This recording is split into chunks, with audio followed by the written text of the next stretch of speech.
Bonjour à tous les amis, bienvenue sur Astro pour Soi, une chaîne d'astrologie qui parle d'astro pour vous. Aujourd'hui, on se retrouve pour parler de la maison 8. C'est parti.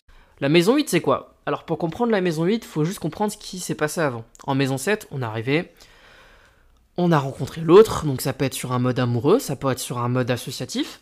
En tout cas, il y a une rencontre avec le non-moi. Et cette rencontre avec le non-moi, elle va générer des énergies. D'accord? Qu'est-ce que j'entends par énergie? Elle va générer par exemple de l'argent, si c'est de l'associatif qui amène à de l'entrepreneuriat par exemple, ouvrir une société, etc. Ça peut amener des échanges psychologiques, des échanges aussi sexuels, s'il s'agit d'un couple, d'une relation de couple. Donc on va commencer à vivre ensemble, à mieux cerner le caractère de l'autre, peut-être à fonder des projets ensemble, à avoir des relations physiques ensemble. Tout ça, ça va générer de l'énergie.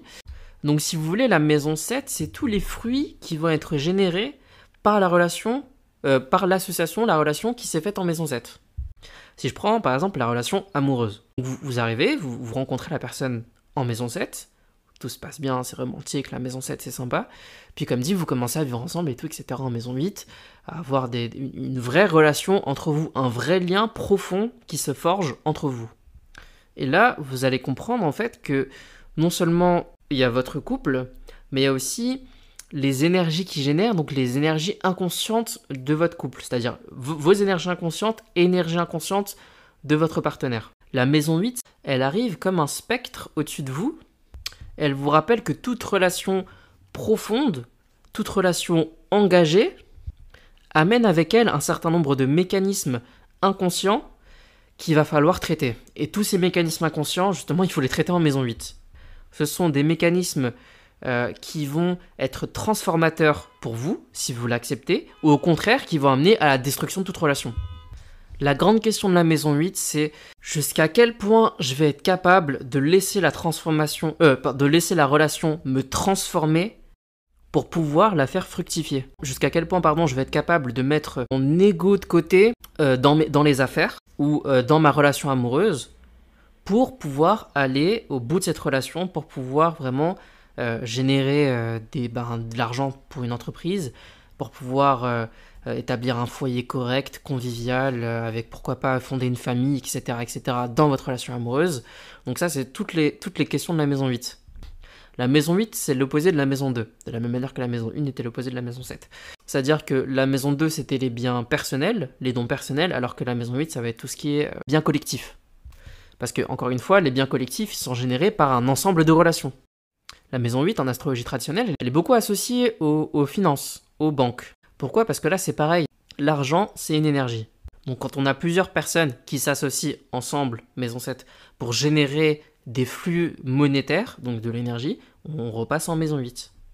La maison 8, c'est aussi relié à l'occultisme. C'est peut-être même la première maison occulte. Pourquoi? Parce que là, c'est l'occultisme, mais dans le sens secret, caché, c'est-à-dire on est dans l'inconscient collectif en maison 8. Parce que là, pareil, c'est l'inconscient collectif, c'est la somme des énergies psychiques planétaires. Donc forcément, on est en maison 8. Je vais essayer de prendre des exemples. Si vous avez celui en maison 8, votre ego va être particulièrement difficile à mettre de côté dans la relation, mais lorsque c'est fait, il y a une puissance de transformation qui va jaillir au fond de vous et vous allez trouver une nouvelle force d'affirmation, une nouvelle confiance en vous. Vous allez être capable de rayonner bien plus, le sens du soleil quoi.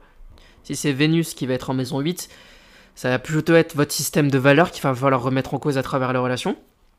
Et à ce moment-là, vous allez pouvoir, il va y avoir un nouveau sens de la beauté qui va jaillir en vous, ou un nouveau système de valeurs beaucoup plus épuré, beaucoup plus authentique qui va jaillir à vous.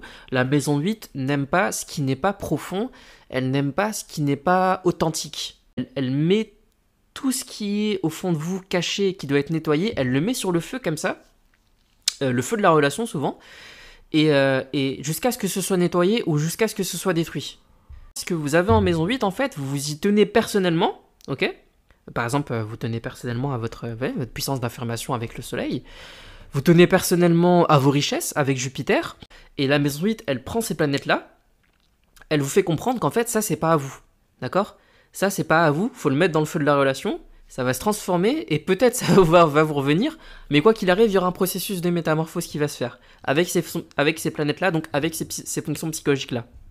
Jupiter en maison 8, la richesse n'est pas personnelle. Jupiter en maison 8, la richesse n'est pas personnelle, ça sert à rien d'essayer d'accumuler. Il aurait fallu Jupiter en maison 2. Jupiter en maison 8, c'est fichu pour vous, je suis désolé. C'est un exemple, évidemment, ça concerne pas tout le monde, et il faut prendre Jupiter, les aspects de Jupiter, etc., pour avoir une lecture propre du thème, mais c'est pour vous donner voilà, un exemple, histoire d'avoir une compréhension de la maison 8. Donc c'est une maison qui peut être vachement difficile à vivre, surtout pour les gens qui ont beaucoup de planètes en maison 8, mais qui est riche d'enseignements qui va vous permettre de fortement évoluer. La sexualité, ou plutôt les énergies sexuelles, c'est aussi de la maison 8. Donc tout ce qui est tantrisme et tout, etc., c'est clairement de la maison 8. Si vous avez Mars en maison 8, par exemple, une des manières de sublimer votre Mars, c'est d'apprendre à maîtriser les énergies de la sexualité. Le sens le plus évolué de la maison 8, c'est le rituel, c'est-à-dire manipuler les énergies, les puissances psychiques, l'inconscient collectif, etc., etc. À un niveau de lecture un peu moins spirituel, si vous avez beaucoup de planètes en maison 8, ça peut être une indication pour tout ce qui est gestion d'affaires, de finances et tout, même si encore une fois, ça c'est une vision très traditionnelle. Il y a vraiment cette volonté de nettoyer l'inconscient dans la relation en maison 8. C'est-à-dire comprendre qu'il y a moi, mon inconscient, il y a l'autre, il y a son inconscient, et qu'il faut qu'on jongle avec tout ça. Et une relation à 4, c'est beaucoup plus difficile qu'une relation à 2. Et toutes les questions de la maison 8, c'est ne pas se laisser écraser par tout ça, et comme dit, apprendre à gérer ça pour faire fructifier. Votre maison 8, elle vous laisse tranquille jusqu'à ce que vous soyez dans des vraies relations. Jusqu'à ce que vous soyez pleinement engagé. Et c'est assez marrant parce que pour les gens qui ont des planètes en maison 7 et en maison 8, par exemple, vous êtes là, vous rencontrez l'autre, c'est la maison 7, c'est sympa, c'est cool, on se rencontre, c'est romantique, tout ça.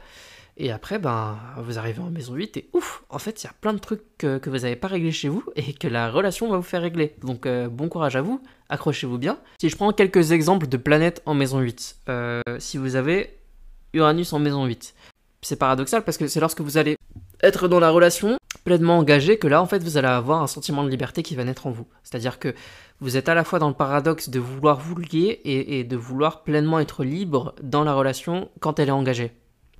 Donc c'est à travers l'engagement dans une relation profonde que vous allez pouvoir développer votre qualité d'originalité, votre qualité d'indépendance.